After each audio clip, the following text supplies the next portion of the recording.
Now is the time. A time you'll look back on. A time you adopt as inspiration. You will recollect this time. This moment, right now.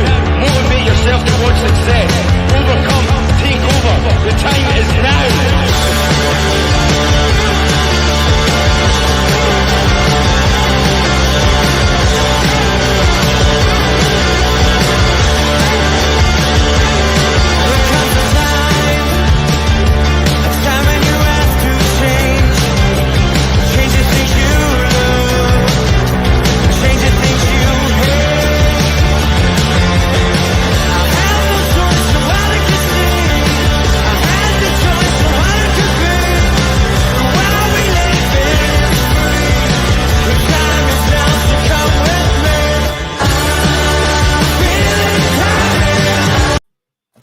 Hello and welcome to Toon Island.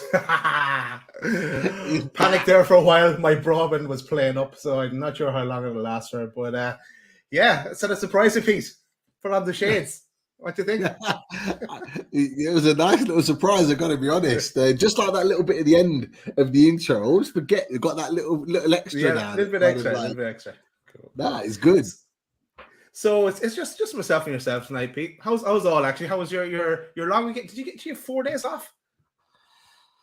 We had half term, so it was all week off. So we get absolutely screwed. Look, people will talk about us getting holidays in education, but we got screwed our half term, and there was a 4-day weekend, and it didn't affect us anyway because we're off anyway.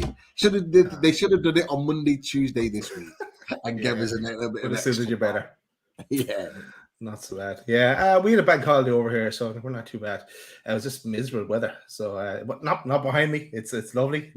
And so they say no man is an island. So we couldn't leave our Love Island Paul on his own on an island. So we said we'd come join. So that's what you'll see in our lovely picture, promoting the show. But let's get him on. Let's bring on Paul. Right, Paul. Welcome. Even Daz, seriously, man, pink shades. Yeah, hey, they fold up and everything. Perfect. He's making an effort. He really wants to I have no words for that. Like, but he's got with the Love Island theme. Obviously, he's got the background there. I'm in St James's Park. He's on some Hawaiian beach. Yeah, who's actually on Love Island? Daz? Who is actually on it? There's nothing happening. Everyone's on holidays. Everyone's just making stuff up. There's all these players coming. They're coming one minute, then they're not coming the next, and then they're coming. Then they're signed. Oh, don't get me started. Signed. No, yeah, I'm not good. Nah, can't see what I'm doing here. Taking these off. I'm not good. Nah, love it. Players are signed when they're signed. Simple as that. Can't be asked for that shit all. Bloody... Hey, let's start this off and talk about something that has actually happened. In the shape of Isaac Hayden.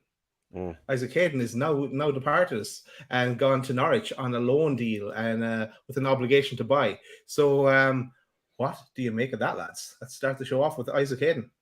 I'm a bit surprised, I have to say. I am surprised he's gone to a championship team. I still think he had a lot to offer a Premier League team, but then again, if it's a loan, we're not going to loan to any rival, are we? So, fair enough. And fair enough to Isaac Hayden as well. He's obviously been injured a long time.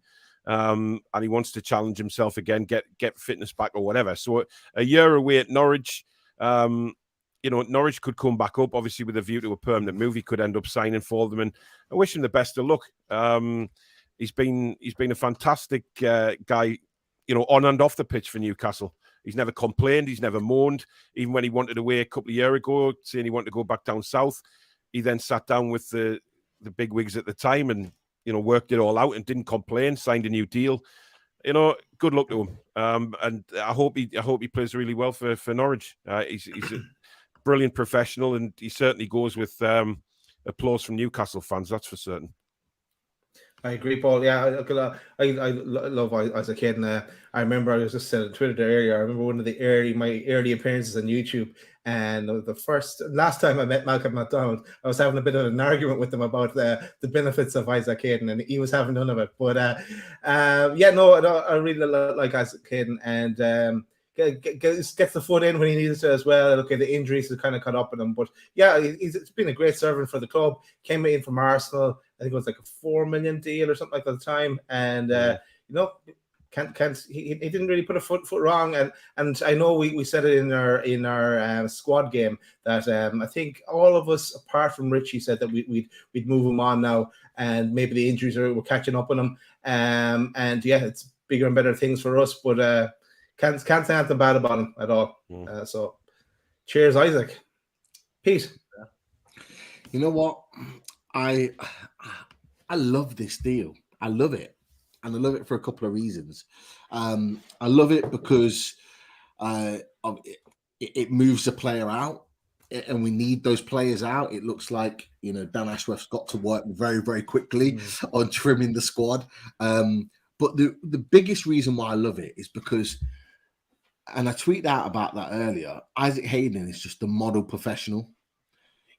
No arguments, no moans, no noise about his move, no talk about I want this club, I don't want this club, I don't want this club.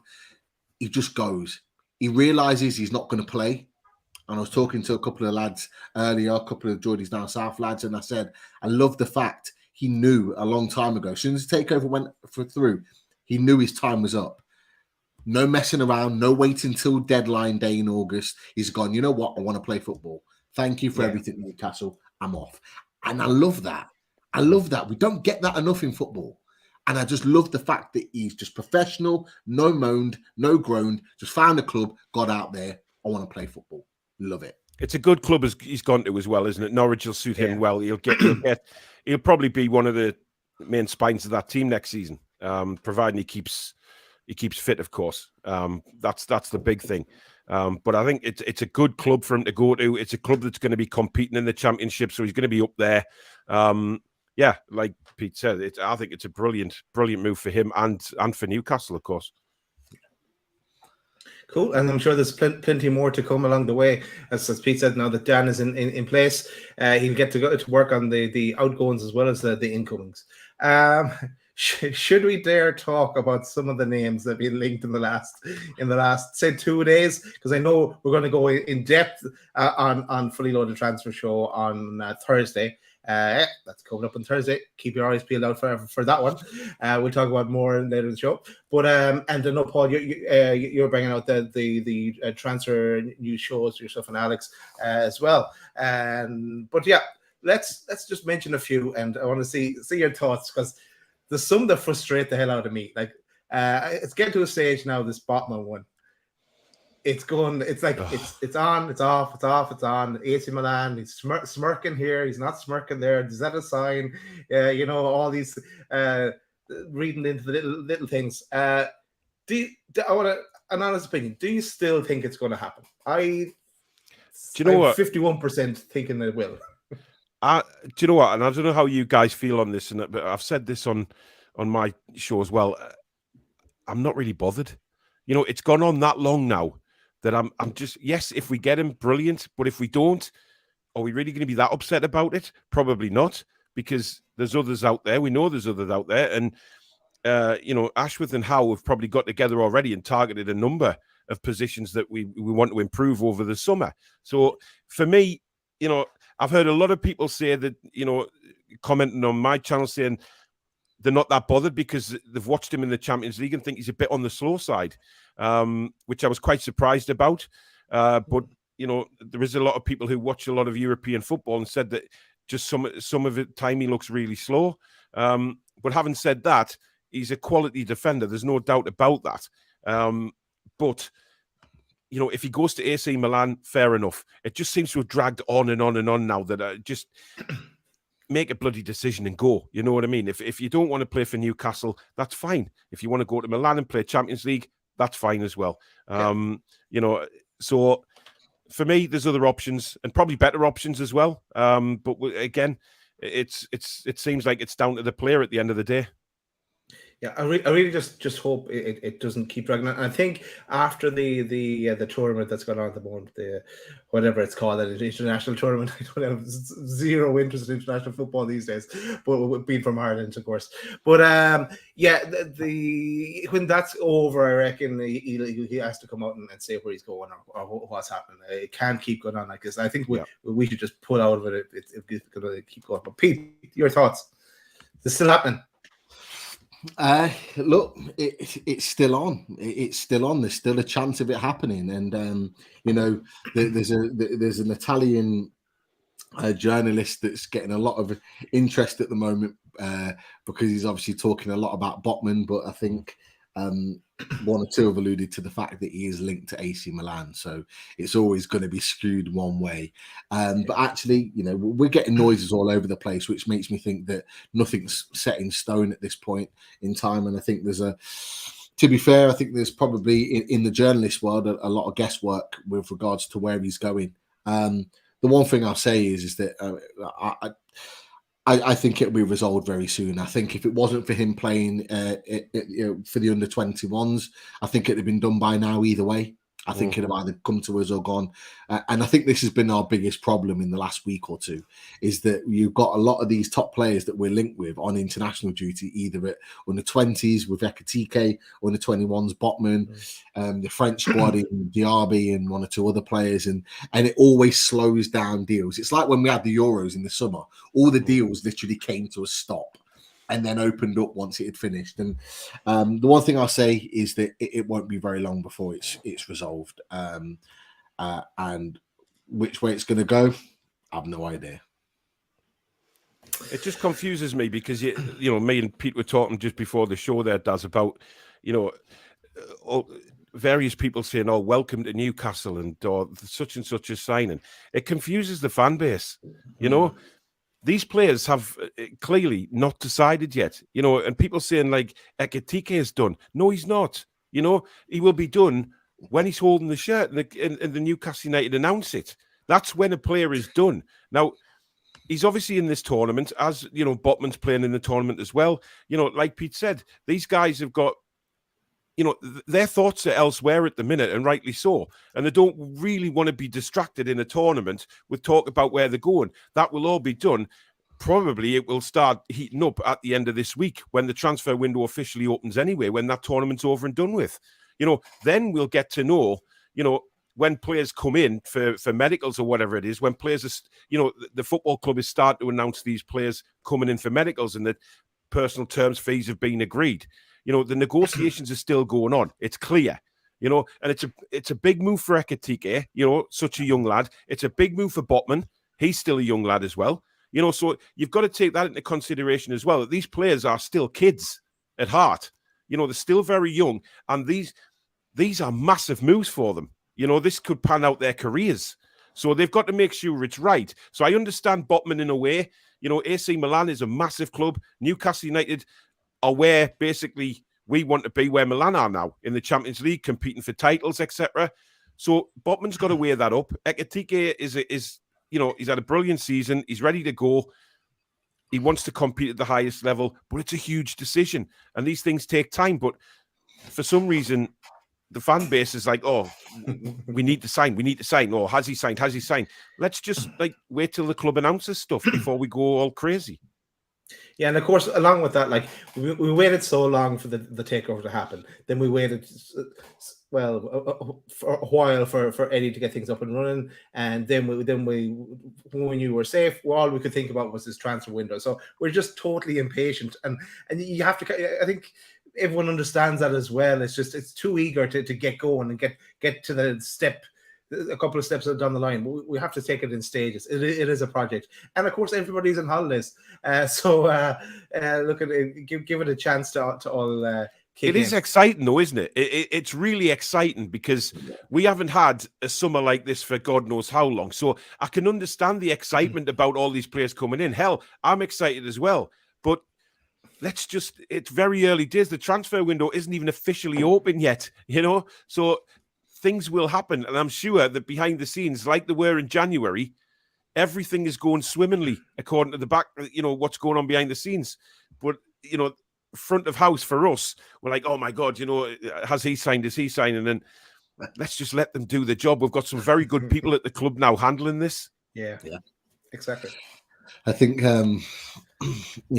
I think I said it before on your channel, Paul, is that we get to the point where we see all the teams doing their business and it's panic stations. It's like, oh, why are we not doing this? Why are we not doing that? And it's, you know, we're calculated in our decisions now. We're making the right decisions on the right players. We're not forced into doing anything. Like you just said, this time last year, we were preying on Joe Willock. That was it. Yeah, exactly. In fact, it probably wasn't it. It was Hamza Chowdhury as well. They were the two Hamza Chowdhury, who, by the way, guess who he's been linked with yesterday? West Brom. West Brom. Oh my God. There you go. You know, you're right though. We've come such a long way, haven't we?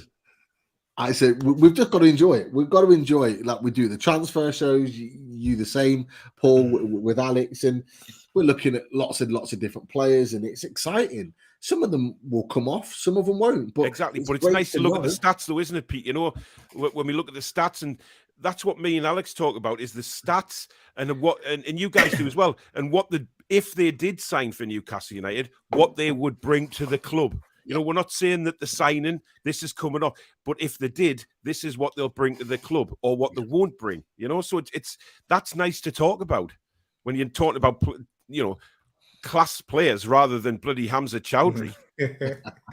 Well, I'm as guilty as everyone else. Like, even in the middle of the transfer show. We gone again. No, I can hear you. No, you can hear me. Okay, yeah, it's going to cut out at some stage. I'm surprised it's still going for so long.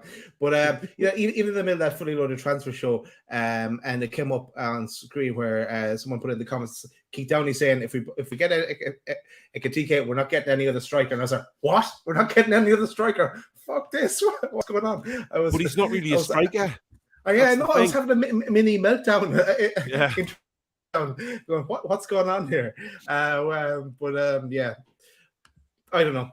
We do just have to enjoy it, and it is early days. Look, it's a long way to go in the transfer window, and like we could be active up until the deadline day, and some of the deals that they can't do now, you never know. They might just throw a bid in the last minute, or someone might look to be available.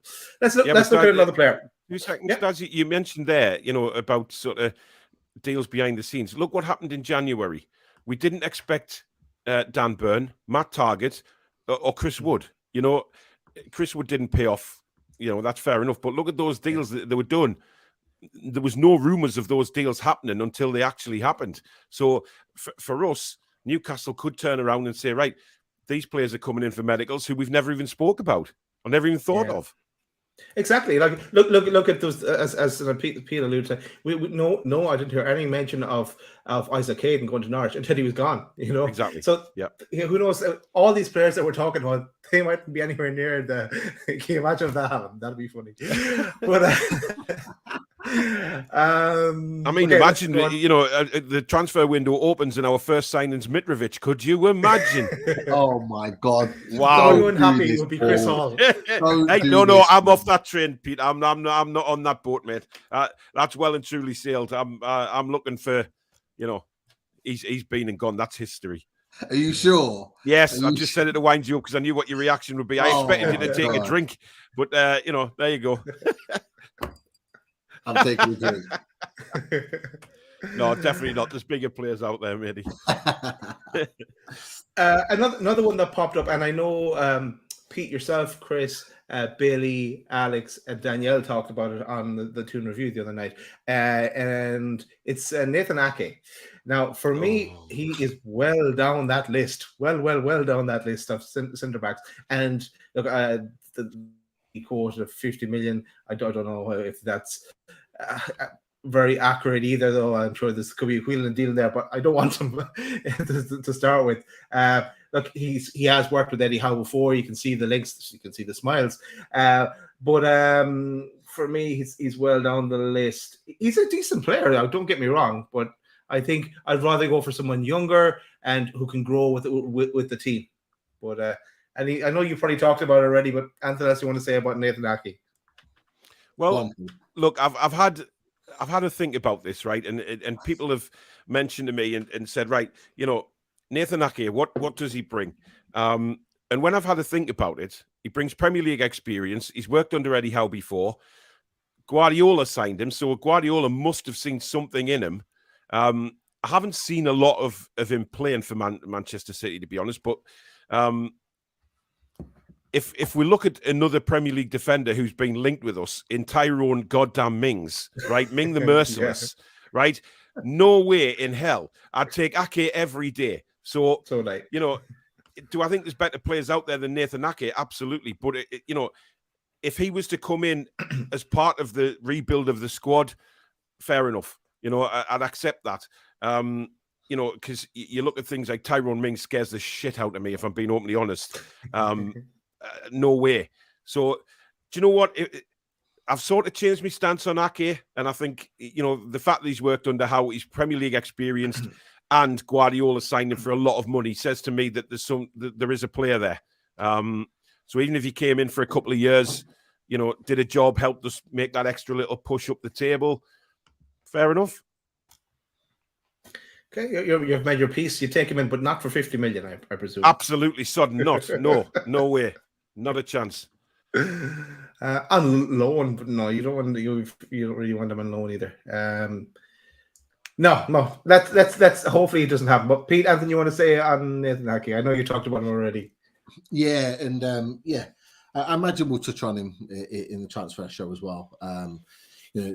Lee put an article out over the weekend, and he'll probably want to touch on it a little bit. But cool. All I'll say is that playing devil's advocate, is he worth 50 million? No, he's not worth 50 million. But playing devil's advocate, he was signed for 40.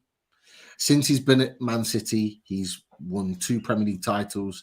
Has he played a lot of games? No, but having those titles, those medals to his name adds onto your price tag, whether you like it or not. And Man City don't have to sell. And this is one of the points that was made by another journalist, in that Man City don't want to sell Nathan Ake, but they've said if he wants to move to play regular football, then they're happy for him to leave. Yeah. So they're in a position where they're not trying to get him out the door. If they were trying to get him out the door, you can imagine that price tag would drop significantly because they just wanted him gone. But because they don't necessarily need to let him go, he goes, and they're quite happy for him to go, but he goes on their say-so. And that's probably why they're at the moment quoting 50 million. Will that stay 50 million for the whole of the summer? I don't think so. But the thing is as well, Pete, when you look at him, another plus point, I guess, is he's been around world-class players for a couple of years now. When you look at the players who he's training with on a daily basis and who he's played with, and the manager that's been, he's been under the guidance of Guardiola. Yes, he hasn't maybe played as much as he wanted to, but he's been around that environment of class, and maybe that's a good sign. Maybe he is a good player, but we'll only know when he plays regularly, I guess. Yeah, you're absolutely right.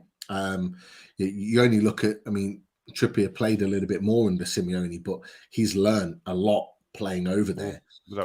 So even though he was only there for a couple of years, so you can imagine in the couple of years of what Nathan Ake's learnt, as you said, from the likes of one of the best managers ever to manage in the game. So, it's an interesting one. And I know it splits opinion. I don't think people are split on the opinion that he's a good player and that he would improve the squad. I think universally everyone agrees about that. But I think the price tag is the biggest issue. Is he better than Lascelles? Yes, significantly. Yes, exactly. So that's what we have to look at, really, because that's where, we're looking at, obviously we've got Burnshare. We need players of the similar ilk or better. Question I want to ask you two, though. Is Nathan Ake better than Dan Burn? Not the way Dan Burn played the second half of the season there. I never really watched Dan Burn so much before that, but he was immense, Dan Burn. So, and Dan Burn has the passion, being from Newcastle, growing up and going through the youth system as well. He put the body on the line. But no, I think Dan Burn is better than him. Yeah, I know Dan Burn is older. Isn't he 29 or something? Whereas Nathan Ake is 27. Yeah. So the thing is, I've seen. I probably agree, Daz. But the thing is, I've seen a lot of Dan Burn, but I haven't seen a lot of Nathan Ake over last season to make a judgment on whether he's actually better. But is the better central defenders out there that I think Ashworth and Howe will probably be looking at? Yes. Yeah. But I think he's obviously in the reckoning because a lot of press have mentioned him. But 50 million quid is the huge stumbler, and there's no way I think Newcastle pay that anyway. So I think Pete's right. Had Man City wanted him out the door, I think you're looking at 25, 30. That's more reasonable for sure for a 27-year-old. And let's leave Nathan Ake there. I don't think there'll be more talking about him, but I have a feeling he's not rocking up at Newcastle for some reason. Okay, I'll throw another one. And apologies, Pete, because there's nothing else to talk about apart from transfer rumor stuff. What? I hope that's not right. No, he's all right. He did go down. It looked like he'd done his shouldering, but apparently he's okay now. I haven't been watching the game, so I don't know, but that's the last thing. Apparently we're playing shite. Well, I fully expected that, but you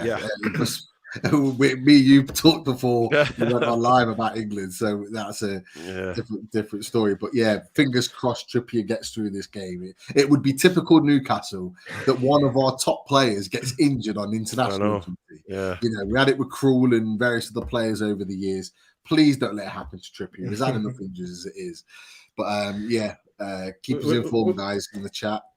We could have been doing a live right back search there on air. But anyway, let's go to another player. And the reason why I'm bringing this player up is to do with them qualifying for the World Cup. And we talked about him before. It's Gareth Bale. So does Gareth Bale come back into the reckoning now? People were saying if Wales qualified for the World Cup, he'll go to top club because he'll need to keep his sharpness to be ready for the World Cup. But the World Cup is on in November, December kind of time. So what happens after that? But then they're saying if Wales didn't qualify, he might either retire or go to somewhere like Cardiff just to kind of play out his career, because he doesn't need the money, obviously. Always on the big books in Real Madrid, but a free agent. Any more thoughts? We talked about Gareth Bale when we had you on before, Paul, but anything else you want to say about Gareth Bale now that Wales have qualified? Congratulations, Wales. Yeah, definitely. Listen, I mean, it's crazy now where we are, because people are saying, would you take Gareth Bale? And you look back 12 months ago to the summer last year, and if you'd been asked that question, everybody would have said, absolutely. And now we're sitting here thinking, do we or do we not? Would we or would we not? I don't know where Gareth Bale is mentally in his head with football. Certainly with Wales, it's right up there, no doubt about it. But exactly, the thing for me is, I don't think he would command a low wage. I think it would be too much, certainly for our structure that we've got at the minute. Injury-wise, that's a huge worry, because Alex put his injury stats up on the show last night, and they were horrendous for the past 12 months. Absolutely horrendous. So the only way I see him playing for us is a pay-as-you-play, because, that will give him the incentive to make sure he's fitting on the pitch. And if he's not, he doesn't get paid. It's as simple as that.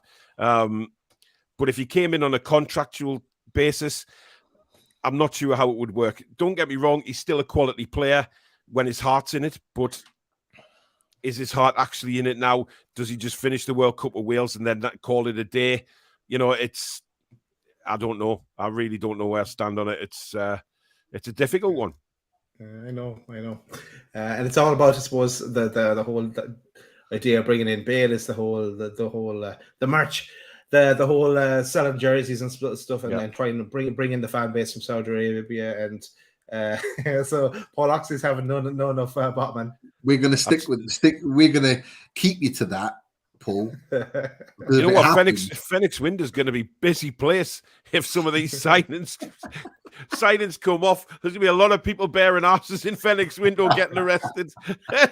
Jesus. Oh, brilliant stuff. But yeah, we're going to hold Paul to that. Everyone, take a screenshot. Never let him forget it. Definitely. We'll have it as a cover, a thumbnail. Go on, Pete.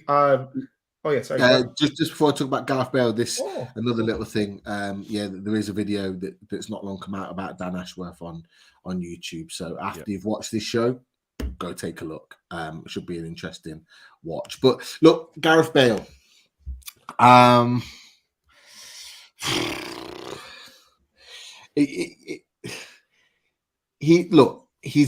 He's one of my favourite players in English football that I've watched play.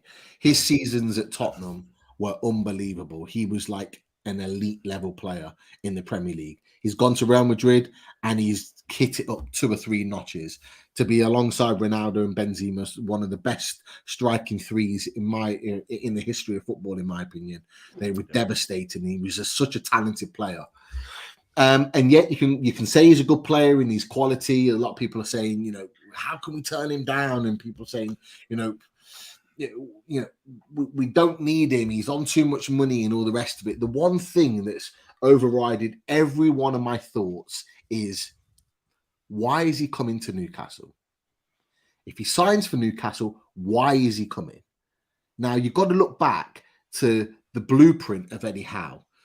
Eddie Howe looks at the attitudes. He looks at the mindsets of players. He looks, are they hungry? Are they determined? Are they motivated? Are they going to give 100% for Newcastle United? And he's looked at that. And as you said, Paul, and you were absolutely right, Dan Burn, Kieran Trippier, Chris Wood, although people don't rate him, the attitude and the work rate's there. You look at the other players that were brought in, Bruno Guimaraes, those players have everything of the blueprint that Eddie Howe wants. For me, I ask the question, what is Gareth Bale's motivation for coming to Newcastle? And my overriding answer to that is Wales and the World Cup. Yeah. Now, is that really, take the money, because we can afford his wages, take that away. Yes, he's a world-class player, but can we really afford to strengthen a key position on the pitch in the right-hand side of midfield, which is a key area that we want to improve? Can we really, really afford to sign a player like Gareth Bale for the reasons that he wants to play for Wales and the World Cup? It's crazy. Where's Newcastle in all of this? Yeah, exactly. And for me, my priority is Newcastle United. That is my priority. I want a player to come to us because he loves playing for Newcastle United and wants to play for Newcastle United. And for me, all I'm hearing is World Cup and Wales. If he wants to do that, go play for Wrexham and Cardiff. Well, he's already said, hasn't he? If he can't find a decent, not a decent club, but a decent offer, then he said he'll go and play for Cardiff. Now, for me, that says all about where his attitude is at the minute. Like you say, Pete, he's 100% focused on Wales and not a club side. He just wants to play for the club side to keep his fitness up to play the World Cup. So, the more you've said about that, Pete, the more I'm thinking, bollocks to that. It's just been my overriding thought of everything with Gareth Bale. Look, as a player, as a player and ability-wise, of course, like he'd be one of the best players in our team. Absolutely. But at the same time, he can barely get through 90 minutes playing for Wales in one game. Like, we need him over a course of a season to play week in, week out at that level and maintain it. If he can't do that, then for me, I think we've signed the wrong player in that position. Just for example, you've got a 32-year-old Gareth Bale that's won everything in the game at club level that he could possibly win. He's done everything. He's completed the game. Now, for me, I look at Gareth Bale at 32 years old, who's looking at maybe extending his career for another year. And I look at whether we get him or not as another thing. Moussa Diaby, 22 years old, 20-plus goal contributions last season in the French squad. Okay, hungry, wants to play at the highest level, wants to achieve everything in the game still. I can't think of a better right winger to come into Newcastle United because he'd be hungry. He wants to achieve everything. He wants to win everything. And the key would be, if he signed for us, he'd want to win everything for Newcastle United. And that means more to me than anything else. I don't think Gareth Bale would be an Eddie Howe player anyway, because you've just mentioned it there, Pete, about, you know, the attitude and the desire to win things and the desire to win every single time he steps on the football pitch. I don't think Gareth Bale's there. You know, and I mean, listen, I'm practically repeating what Alex said on the show last night about Bale. It is what it is. And I would, if somebody said to me, Bale or Diaby, I'd go for Diaby every single time because of the reasons you've just given.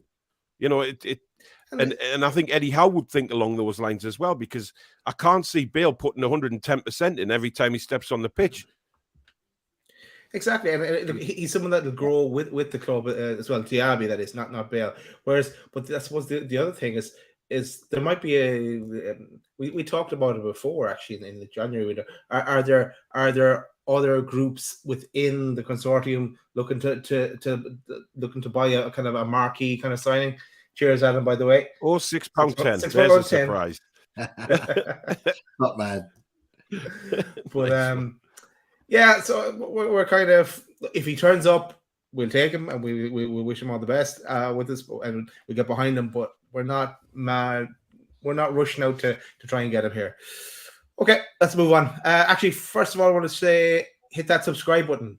If you haven't done so already, I'm sure everyone that's on watching us live now at this stage would have hit the subscribe button. But if you're watching this back again, and a lot of people do, because you'll see that this video will probably get close to about 5,000 views, but not so many likes and subscriptions out of it. So make sure you log in use your email address and hit the subscribe button. It's free. And hit that like button as well. It helps us move us up the algorithm.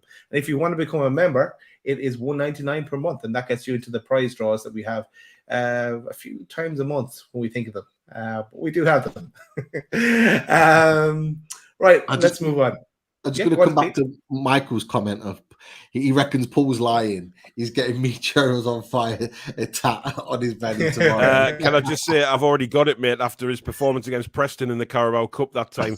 I went to the tattoo shop straight the morning after, and it's across me one pack. So yeah. Already there, Michael. Already there. I love it. It really isn't, by the way. Just in case people, it's not.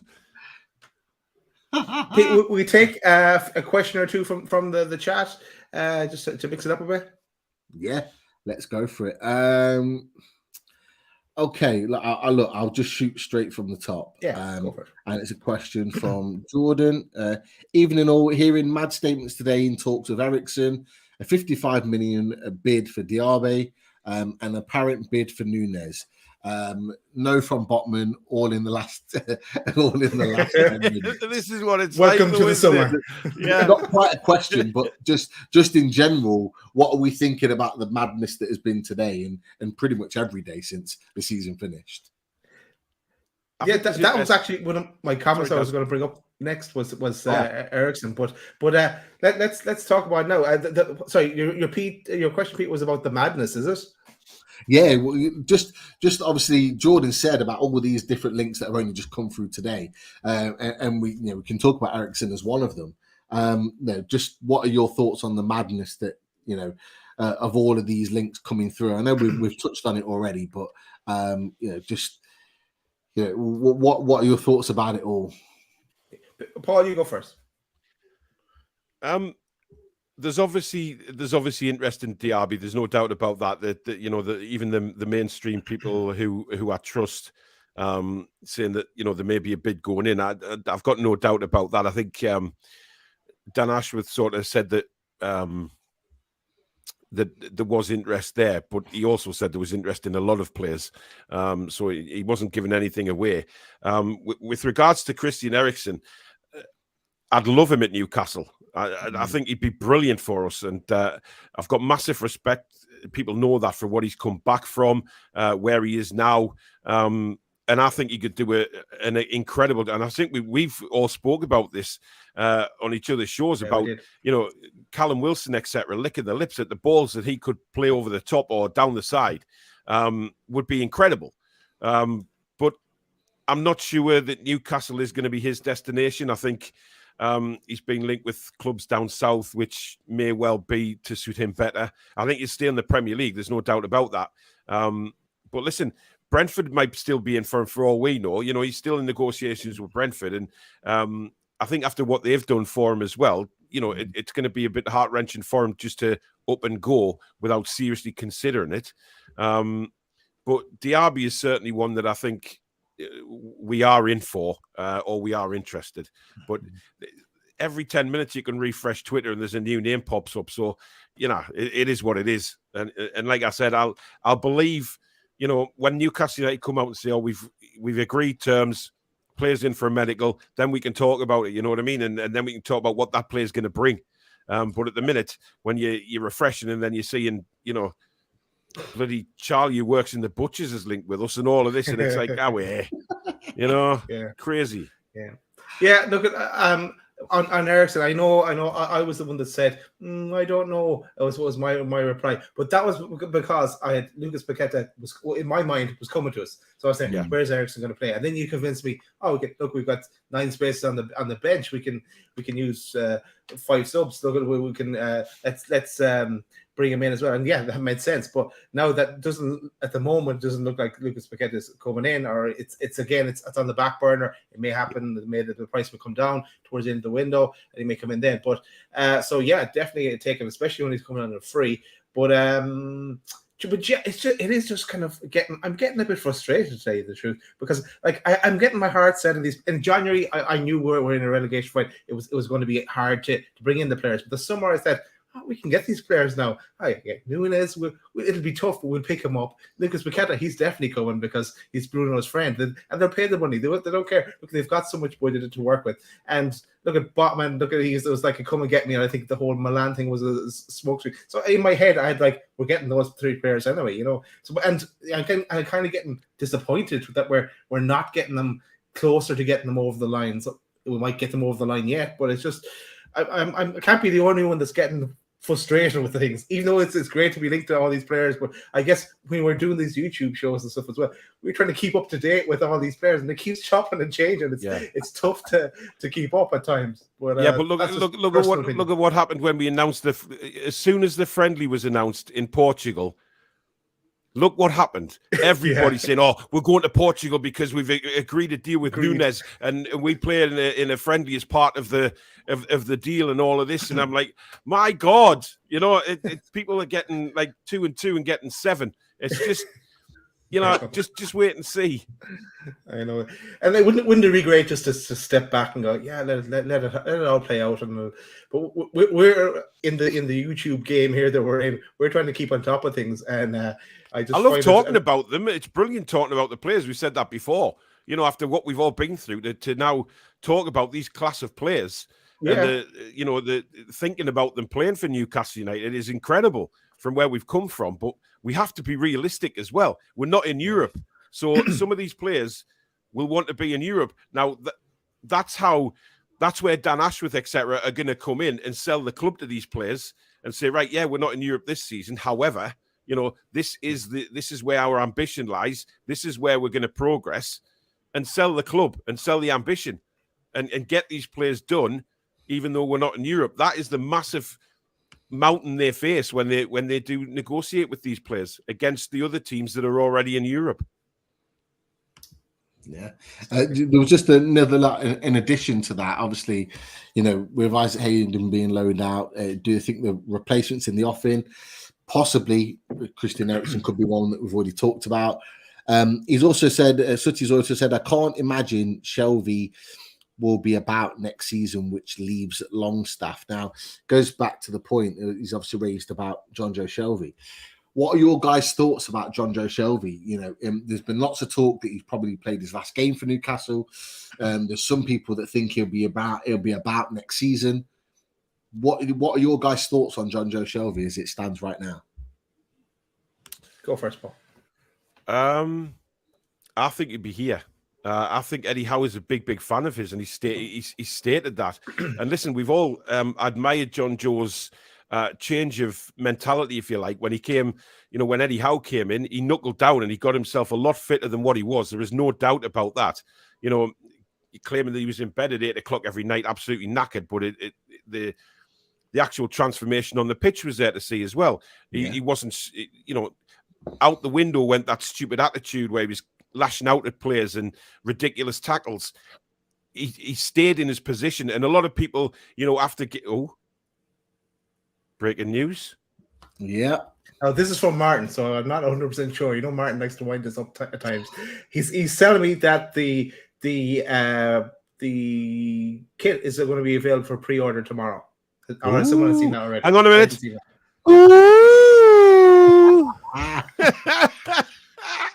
I had to get one in tonight, guys. There had to be something. It was coming.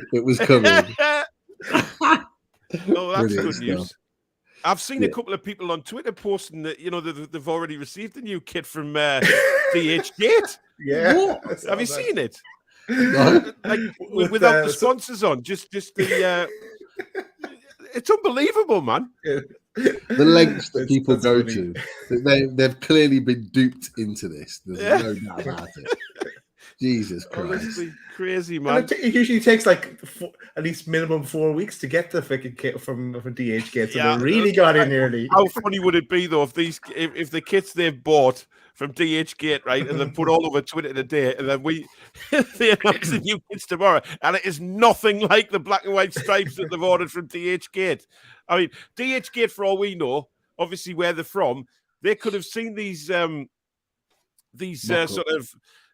strips that came out of replica shirts that came out a few weeks ago with the question, are they going to be the Newcastle shirts? And those guys in China going, yes, they are. We'll make them straight away, so we're ahead of the game. And then for all we know, they'll come out tomorrow and be completely different. It wouldn't even surprise me. It wouldn't even surprise me that the actual official kit for next season it is completely different to what we've seen. It just would not surprise me. Everyone loves to be the first and loves to get on the back of something when they see it. Or even a minor change in the detail would be even funnier. You see what the people with the and then first game of the season, we walking along and you'll be able to say, oh, look, he got one of them DH Gate strips. Look, yeah, we can tell who's the Chinese ones are here. There you are. But people throw pints on him and stuff. He walks past Shearer's bar. You stingy bastard. And you can't use the takeover. That was an excuse for not. Yeah, exactly. Yeah. Oh God, brilliant. So as Martin dropped a message, he one to look out for tomorrow. Let's see if it's the one. But I think I assume you got a similar message to me, Daz, in terms of it. That's come from Castori Sportswear on Instagram. Yeah, that's it. So did the last announcement. That went well. Yeah, could well be. It could be another. By the time you guys have finished watching our show, it could well be deleted. So who knows? 20 minutes was last time, wasn't it? So yeah. No, but on Shelvey, I think, like I said, I think he's going to be here next year. I think Eddie Howe likes him. And he's come a long way, hasn't he? Let's be honest. And people used to have a dig at him, saying, "Oh, Shelvey he was anonymous in some games under Howe." And I don't think he was, because I think he was mentality-wise, Howe told him where to go and where to stay, and he did a job for Eddie Howe, what Howe wanted him to do. I do think there's something in it. Malcolm MacDonald mentioned this a couple of weeks ago, that when Longstaff and Shelvey are in the same 11, things don't seem to work in midfield. Pizza, that's right. But I'd much rather have Longstaff further forward, where he played at the end of last season, because he was bloody good. And, that's where I've always said I like to see Sean Longstaff play. If you look where he was on loan at Blackpool, scored some cracking goals, played in the number 10 role. I just think he's more of an attacking midfielder, and he can play that way. But again, it's who we bring in and whether, these kind of players are going to get the opportunity. But I think Eddie Howe wants Shelvey around next season. I really do. Yeah. For me and Shelvey, I've said it before, but I've had a love-hate relationship with John Joe Shelvey, even. But yeah, no, I want to keep him. To tell you the truth, I thought he did really well last season, and I know he'd be a good squad player for us. It's something different as well. I know we're going in a different way, and we want to bring in players of higher quality and obviously faster players as well, and not just one pace. But he really picked it up in under Eddie Howe, and he proved himself. To me, he deserves to stay another season. But if it's a thing, look at he's on at least 80 grand a week, and we can bring in someone else in his place and get a good offer for him now as well, and ship him out. Then that's fair enough. That's going to happen. We're going to bring in bigger and better, but in stages. But I wouldn't be sad to see him stay for another season. He didn't make our squad game list to move on. So I'm happy to him to stay in the squad. Yeah, I think it's going to be a fluid situation. I think if Newcastle get a player available that they would want to bring in that position, I think they would say to John Joe Shelby, you're free to move on. He's on big wages. Let's face it, for a long time he was one of the highest paid players, if not the highest paid player in the club, around 80,000 a week. A lot of money, and it could be used elsewhere. If you're using part of that towards a more expensive, a more sort of elite level player, and then a chunk of that could be on a replacement with a view to them earning their right to build their contract up to something similar over the next 2 or 3 years. So, yeah, it's an interesting one with Shelby. Really, really interesting one. One last question from me, and it's just come in, and it was quite an interesting one. Just a real quick fire one. Yes or no, in your opinion? Hayden pot exchange for Timo Pukki? No, that is interesting. Because how many people in the chat over the while mentioned Pukki? Anytime I see him play it's usually I see him playing against us. And he does okay, Pukki. But God, how far down the list is Pukki if we're going looking at strikers? Well, I just love Paul's response to it. As soon as I said but easy. God, I think he's a good finisher, guys. Don't get us wrong, but I don't think he's where we want to be or what we want. Just yeah. I agree. Like we started the season, the transfer window talking about Nunes and ended up with Pukki. Yeah, no, it's too far of a drop. Yeah, no, I agree. It's one of those ones where, as we've all said, if we're gonna get a main striker in, it has to be better than what we've already got, which is better than Callum Wilson, in my opinion. I don't think Pukki's at Wilson's level at all. No. So that's all you need to say, Pete. And it really is just Wilson is. Why would we go after Pukki? It doesn't make sense. Yeah, we need someone at Wilson's level or better. Minimum at Wilson's level. The one thing I'll say, just really quickly, is if it was still the previous owner at Newcastle United, that deal would probably go through. A part exchange, we would probably get a Timo Pukki in replacement for him in that type of situation. I think that's easily, but as we've said, we're beyond that now. Yeah, Norwich wouldn't go for that, because obviously, now I'm putting it into reality. If they wouldn't, he's their ticket to get right back up again, Timo Pukki. So.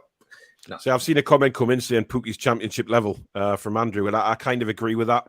I think that's why Norwich will not want to lose him, because they know how prolific he is in the championship, and listen, he's guaranteed 20-25 goals in the championship. Is that Gale? It would make no sense to them. Yeah, exactly. Look, I'll throw another name. We're talking about relegated teams. A name that Sean Casey mentioned last night on Matters is, and I mentioned him before as an option, because I did look at him a couple of years ago, as I thought, I know back maybe the time Rafa was in, is Dwight McNeil. Okay, now on paper he hasn't had a great season. He previously did have a decent season. He hasn't had a great season this season, but he is only 22. And I know, again, we're looking well down the list from where we were. As an option, would you consider him at all in any shape or form? Under previous ownership, yes, but not now. Not now. Pete, I don't think. I thought you were actually going to say Maxwell Cornet. I thought you were going to say him, but no. His name's very quiet as well, to be honest. I mean, yeah, he's someone. I think he'd be a great signing for us. I really like him. And he can play left back. He can play forward. and he can score goals. So, you know, I think, but McNeil, not for me, no. If he's willing to be a squad player, I would take him. Because he naturally plays on the left-hand side, so he's a natural left winger. If he's willing to be a backup for ASM, I'd take him. Purely as a backup. If we're buying him to be a replacement for ASM, or to be a starter in our team moving forward, I wouldn't go for him. Just my personal opinion. I think we can attract and we can get far better. But yeah, if we're building up the squad, why not? But again, it has to be a reasonable price. And for the points that you guys have made is that he hasn't had a great season. So therefore, I wouldn't be paying any more than 15, 16 million pounds for him. That's just my opinion. Yeah, Germany have scored, by the way. And it looks like Pickford should have saved it. I'm getting the impression that I'm seeing dinosaurs in the chat emojis. So I guess he should have maybe done better. Oh, for fuck's sake. Honestly. Look, guys, let's just get Dean Henderson in, get him regular games so we can start for the World Cup. Absolutely. Pickford's a clown. He's an absolute clown. He's not even the best goalkeeper in that squad currently. I'd rather have Ramsdale or Pope in ahead of him. Ramsdale, 100%. I've not seen the goal, by the way. It's just about to come. And by the way, Southgate, you know, he doesn't pick players in form, does he? Like every England manager for the last God knows how long. Oh, I'm picking players on form. Don't worry. Yeah, I can see. Pickford's fault by any chance? Well, I looked at the first angle and I was like, well, maybe it's not his fault. I've seen the second angle. Fucking hell, man. He is a clown.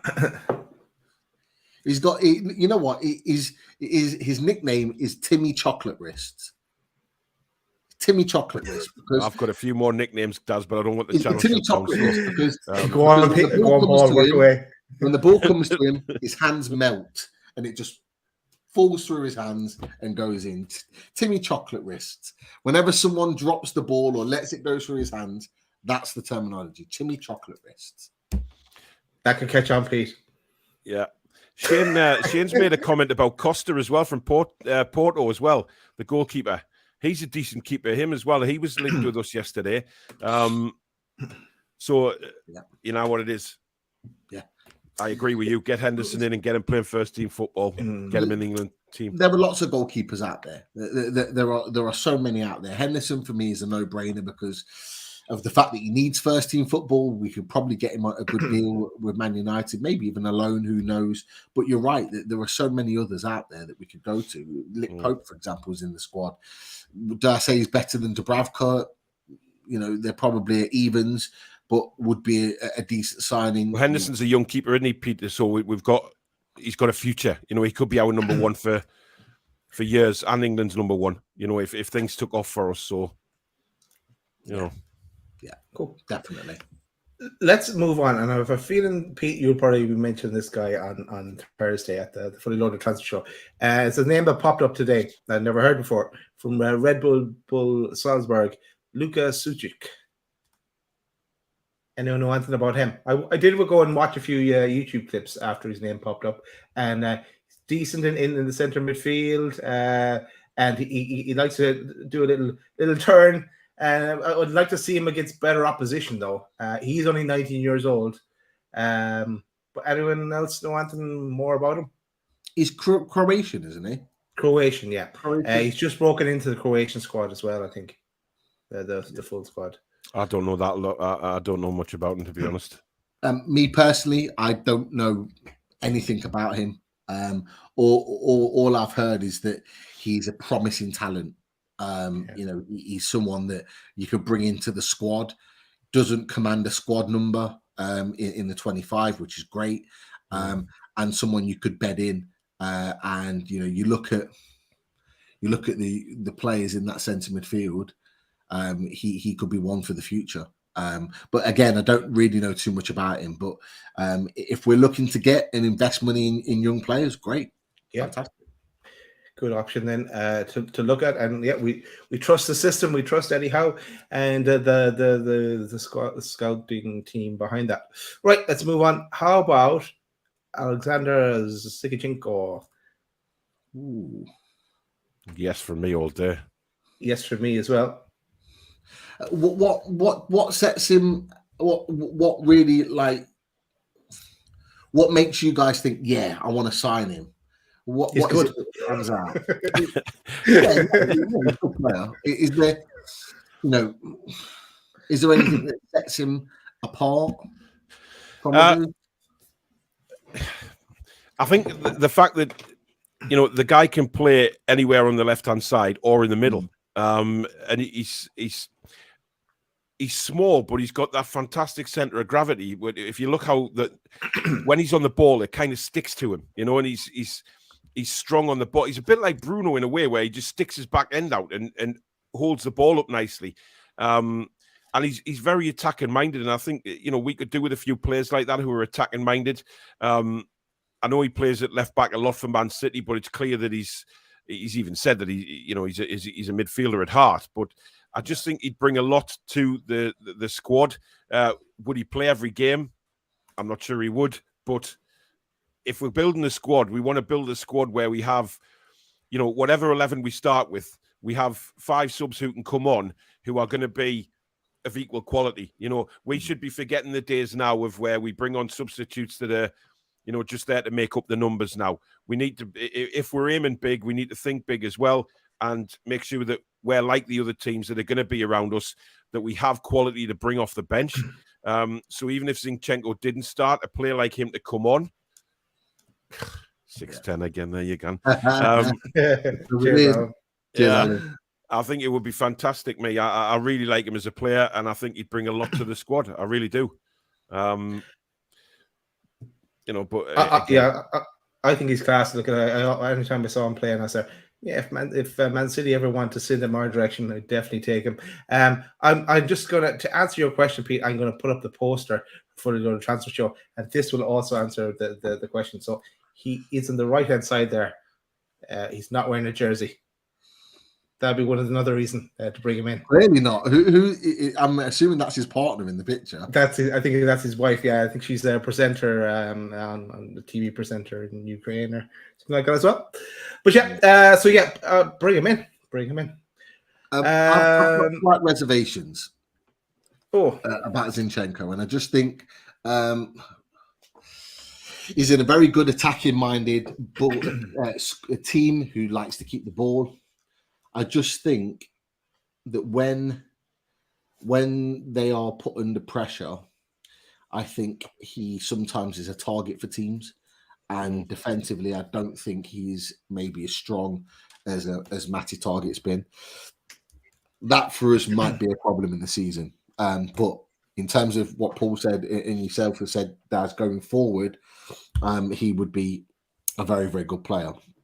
I have heard, though, and I don't know if this is right, that whoever he does move to, he wants to play centre mid. Now, I don't know how true that is, but if that's the case, for me, that changes things because I wouldn't have him playing centre mid. It's a bit like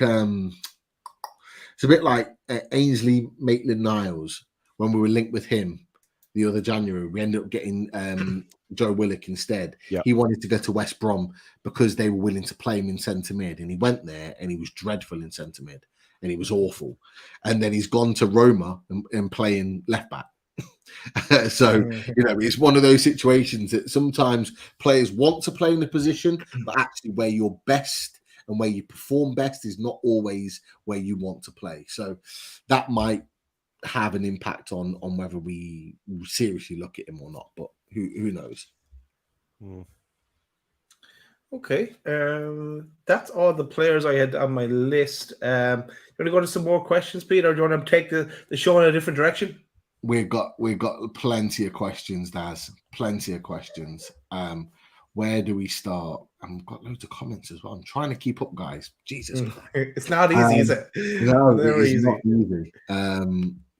But yeah, we've got loads of questions. Paul's the master at it, though. He just breezes through it. Yeah, yeah. You want to see the complaints I get sometimes in the chat. Why isn't he read mine out? Why isn't he doing this? they're in 3,000 order, bloody and I'm going comments, to write man. down the list. So in terms of, oh my God, where do I start?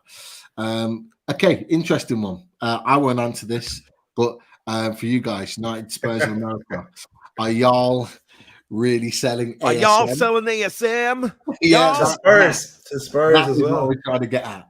Are y'all selling ASM? Y'all? No, I don't think we are. I think that's just pie in the sky. Me and Alex spoke about this last night. You know what it is? I can't see ASM being a Conte player. I just can't. I think you look at Kulusevski, for instance, who he brought in on loan, did a brilliant job, has got a finishing product. I think, listen, if Maxi has a great season next season and improves in that final third, with his shooting or his crossing, yes, I think a lot of clubs will be interested in him. There's no doubt about his ability with his, dribbling and running with the ball. It's just that little final third that he needs to improve. So I think, yes, has a brilliant season in this one coming up. I think you'll have a lot of managers looking at him. But at the minute, I think there's still big question marks about his finishing or his final product, so to say. A little bit like, I'm not comparing him, but you look at, what's his face, Traore at Wolves. He's like a steamboat. It just runs. But his final ball isn't there. And, I believe that's why Barcelona aren't signing him on a permanent, because it's the same issue.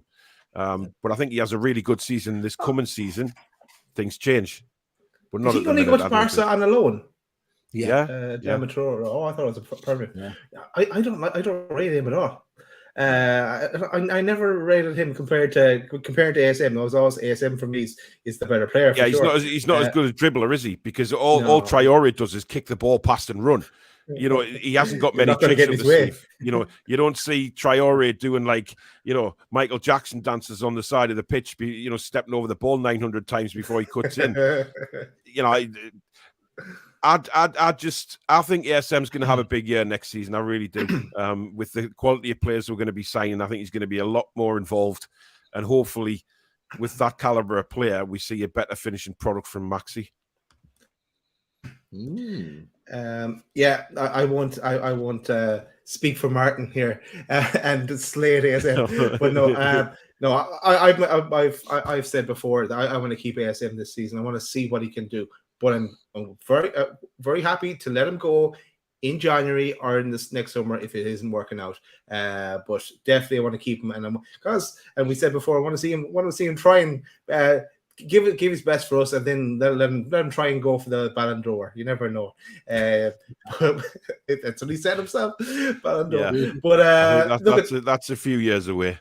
Yeah, it's a few years away. But it would be great for him to claim it with us. Pete's going to the gig anyway if he gets it, and Martin's going to go with him and pour the brandy for him. I want to keep him. So sorry, Spurs, you'll have to shop elsewhere. Unless you're giving us Harry Kane, then I'd consider it. Yeah, good luck with that. Then we talk. Or Son. Yeah. Son, yeah. I'd rather have Son than Kane, to be honest. I know that might be a bit controversial, but I think I'd love us to go and get Son. I really would. He's brilliant player. He's outstanding. I've got a couple of quick fire life goals questions. I'll throw both of them out there, see what you think. So the first one, Pogba's agent has been touting him around as a result of the Juve move stalling. What are your thoughts on that? And also, Musa Sissoko is available on the free throw. Christ almighty. Oh, God. Jesus Christ. Jeez. Boys, what are your thoughts? Cheers, life goals. Daz, you can go first, because I'll Well, I definitely don't want Pogba, but I want Pogba more than I want Sissoko. But no, the Pogba, it's just too much baggage, too much crap comes with him. He can be a great player, but his head's not in it. I don't know what's going on with him. he wants to be a basketballer as well, same as Lascelles. I don't know, but no, not for me. I don't want Pogba. I think he'd be better off better for him because he played his best football when he was at Juventus, or back in Italy, and it'll help him as well with the French squad. Sissoko, no way, God. Why? There's no reason for Moussa Sissoko to ever turn up at Newcastle United again. My God. I still remember the clip. I'd rather have Moussa T, the singer, than him. You know what I mean? Jesus. And as for Pogba, I think he'll end up at Juve. I think this. You remember the clip of the World Cup or something where he's on the sidelines and the camera pans to him and then he starts giving it loads in the warm-up. It's just... He has so much ability. If he wanted to do it, he could be better than he is. But no, don't want him. Nope, definitely not for me. Good stuff. Thank you to Callum for your contribution to the channel. Brilliant stuff. And also Ray, massive thanks, Ray. And he's put, which realistic striker would you guys want in the team? Do you know what? We had a bit of a debate on that. Sorry, you go first. For me, if he's fit, Callum Wilson. I'm sorry, but he is. We've still got. It depends what Eddie Howe. We've spoken about this on both shows. To be honest, if Eddie Howe can work a pre-season out for him where he is fit and ready to go, and Stato's mentioned this a few times with a different training regime, etc.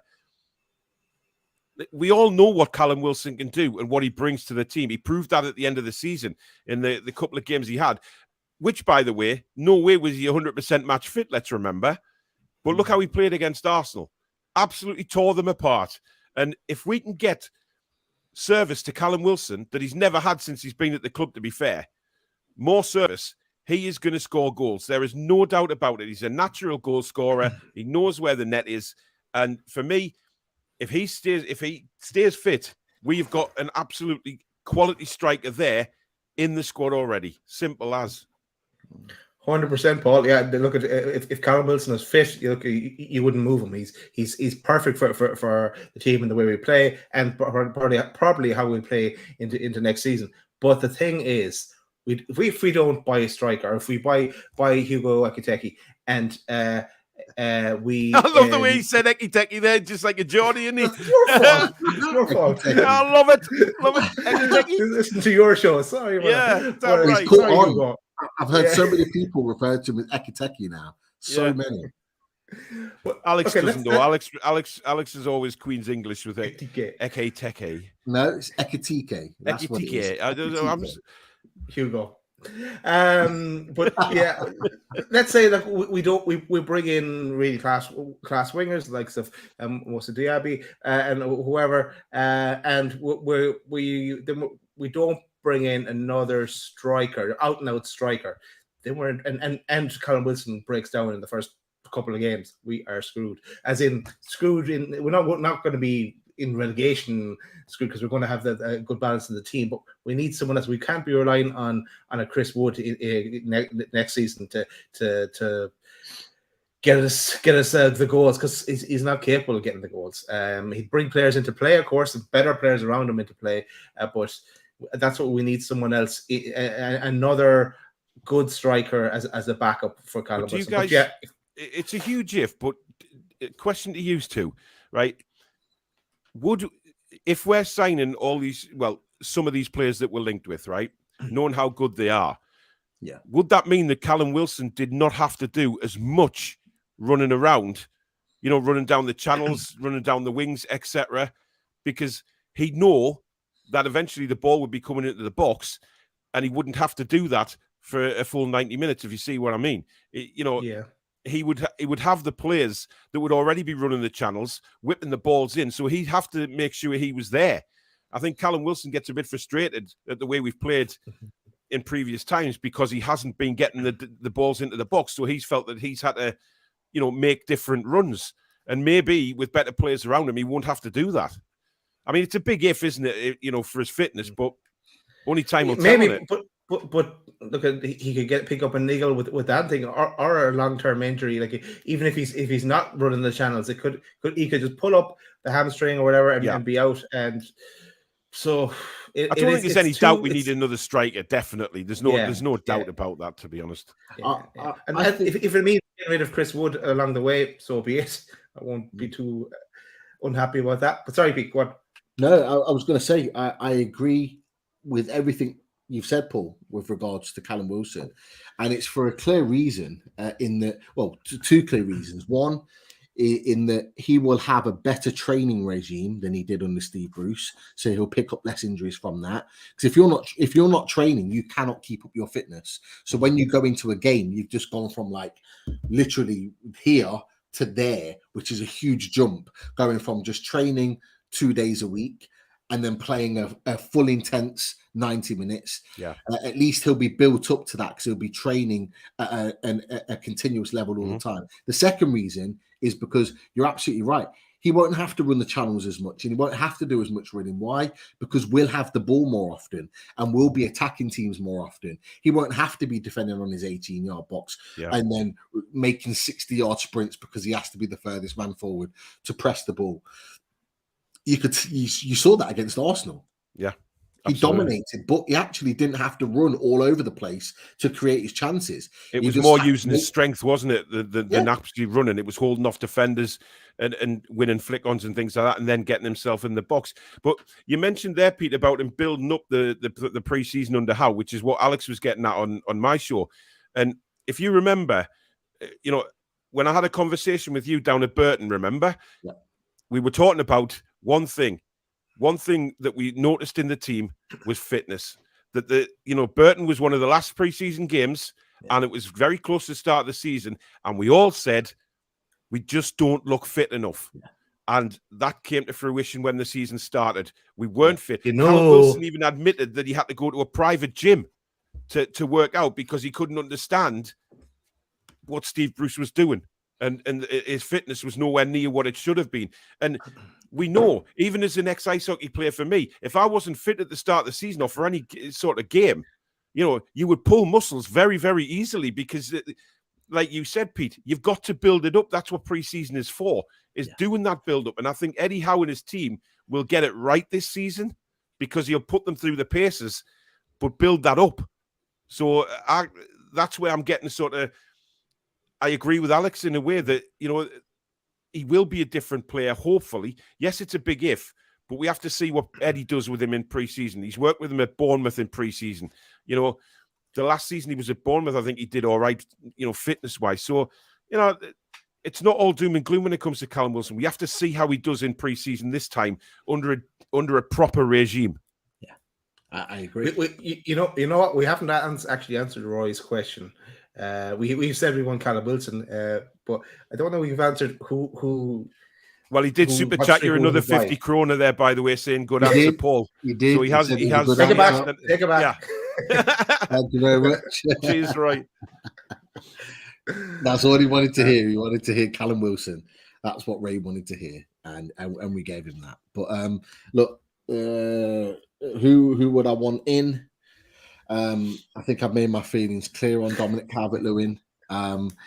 However, I genuinely think, although I wouldn't personally want him, I actually genuinely think the longer the window goes on, I think we've got probably a better chance of signing him. So he doesn't get the beard stroke, does he? No, no. In fact, I'll probably shave it off. Oh, Jesus. That's how much. Look, when they step onto the pitch and they're wearing the black and white, I support them like any other. But yeah, absolutely. He wouldn't be my choice because I've not seen enough of him to think that he'd be good enough for us going to the next stage. Just my opinion. But yeah, I agree. So obviously Ray put another one in the super chat. Thank you to Seattle Geordie became a member, part of the Loaded family. So absolutely top. Big follower of my channel is Seattle Joy. Yeah, great guy. Brilliant stuff. Well, great to have him join the collaboration and join the Loaded team. So he's a member of both now, which is exactly what we want. So fantastic stuff. Question for all of us from Michael. What one player do you see in an NUFC shirt in the future? Not this summer, but somewhere down the line. A great question there. Ooh, Christ. Haaland. No.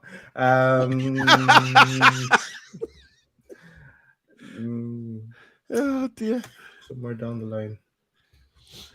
I don't know. I can't. That, isn't it? Yeah, it is, because you're just so focused on this season and all these players that were linked to it now and chopping and changing every day. I haven't really thought about it. I suppose. Oh, I don't know. It is a good question. Oh, good. Elliot Anderson. There we go. There's my answer. No money involved. Money involved. I'd love to see him break through, go out and have a great season, and maybe somewhere like the championship next season. Then maybe, or even you never know, have a brilliant preseason with us and go straight into our team as well. It could be his breakthrough season. Wouldn't that be amazing? I've got two. The Jordi Maradona. Ooh. Jude Bellingham. Yeah. Or Mason Mount. Good. I am a massive fan of Mason Mount, and I you know what? I think him or Bellingham would be awesome. Listen, we're going to be like bloody kids in a sweet shop in a couple of years when we're like, if you think about what it's like now on Twitter, can you imagine what it's like when we're actually up there in the Champions League? Holy hell's teeth! Oh, I have another one. That guy, the lad from I think he's from Brazil. The guy that was he's Real Madrid are after him now, and he's a really young lad. I can't remember what his name is. Yeah, he's I can't remember his name. He scored a wonder goal. Yeah. He scored a couple of wonder goals. I don't know what his name is, but we'll find him and we'll give you the link. But he's unreal. I think he'll be one for the future. But so a lot of them, they just kind of do break through into Real Madrid, and they sit there, but they might never make it. But I think Elliot Anderson is my answer there. It'd be just great to see someone. Martin could bass dust. His name's in Geordie folklore, isn't it? He hasn't even bloody played for us. It really is. It's mad.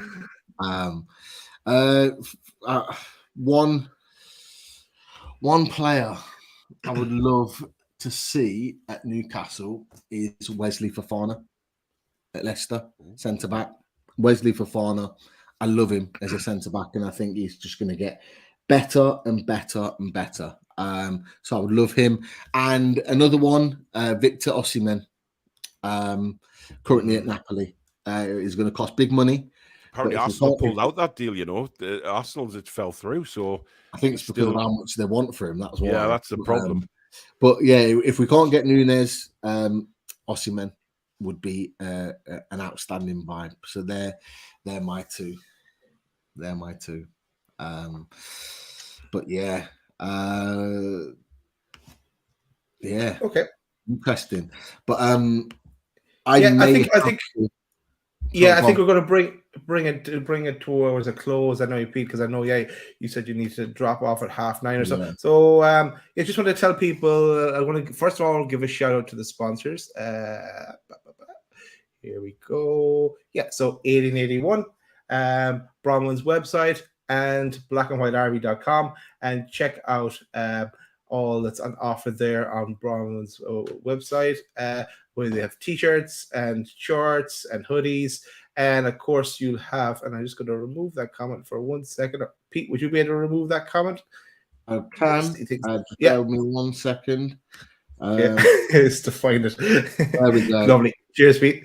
So then you can also get the loaded hat, which is available black and white on 1881 website, and the profits for this hat go towards. Why am I on big screen? Goes to the food bank. So check that out. Also check out shybarnes.com and the range that Simon, it was in the chat area, has an offer there. Hats, t-shirts, hoodies, and also there's going to be some news with Simon and ourselves partnering up in the not too distant future.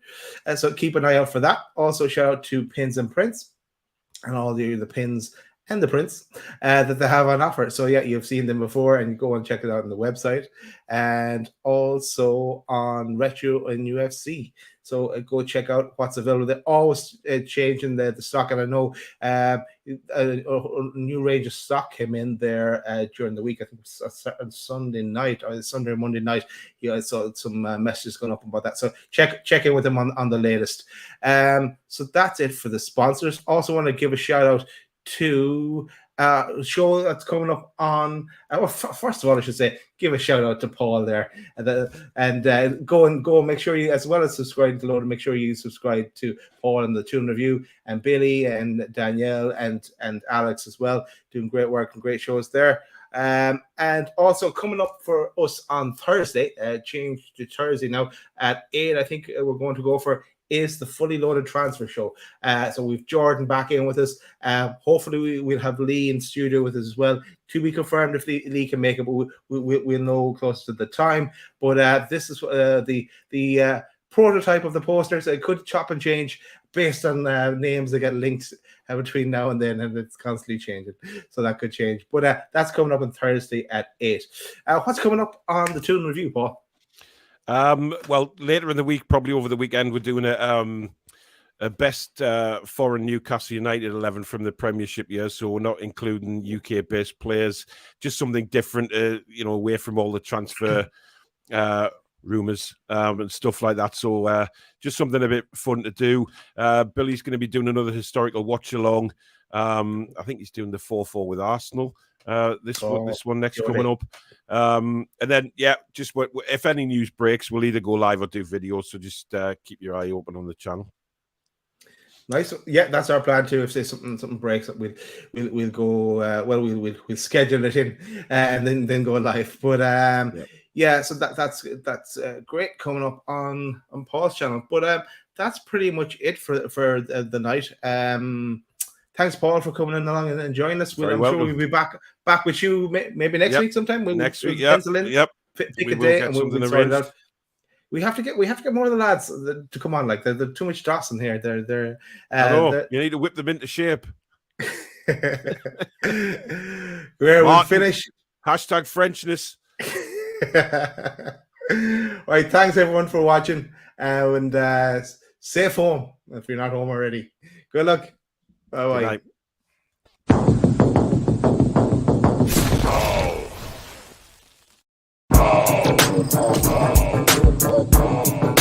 bye.